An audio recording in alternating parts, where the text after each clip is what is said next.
Carissimo maestro, è sempre un piacere avere la possibilità, anche se in questo caso a distanza, di esservi vicino. Io ho avuto il piacere di conoscervi per la prima volta qualche anno fa, grazie all'amico comune Nando Iannuzzi, e da quel momento mi sono innamorato di questo grande personaggio artista che è dietro le quinte, con quel tipo di simpatia che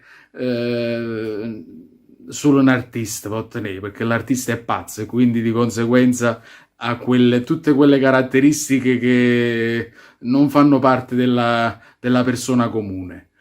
In quell'occasione ho avuto la possibilità e il grande piacere di registrare con lei un'intervista dedicata a nonno, e da quel momento l'amore nei vostri confronti non è mutato, come non è mutato tutte le volte quel piacere di incontrarvi, di passare qualche pomeriggio insieme, qualche ora a parlare della grande e bella storia di cui voi fate parte, di questo grande patrimonio che avete arricchito con i vostri successi.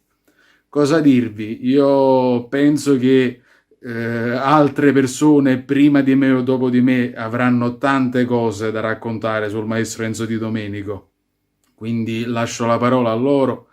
Intanto vi ringrazio per quello che avete lasciato alla generazione mia e quelle che verranno, che avete scritto nella canzone napoletana, quello che avete interpretato voi e quello che è stato interpretato da altri artisti, però che voi ed altri autori avete scritto e lasciato in questo grande libro della canzone napoletana.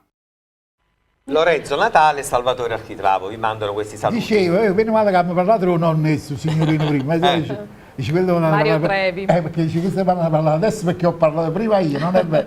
Non è vero, Salvatore ci aveva parlato con nonno tuo che è picciuso. Che aspettiamo da tu per tu, Mario Trevi, speriamo. Salvatore, mettici la mano tua. C'è stato anche qualcosa per Solitaria, scritto per Giulietta Sacco, per Mario Trevi. Mario Trevi, sì, Mario Trevi ho scritto, ma anche per Pino Mauro, ho scritto Pino Mauro. quasi una ventina di canzoni, sì, a Pino sì. Mauro. Per Gloriana pure. Per Gloriana. Sì, anche a Gloriana. No, ma diciamo ecco che non vi siete fatti sfuggire nessuno. Mario Trevi abbiamo fatto un bel periodo proprio con Viette Sposo che torna a fare onore, Solitario, ma tante.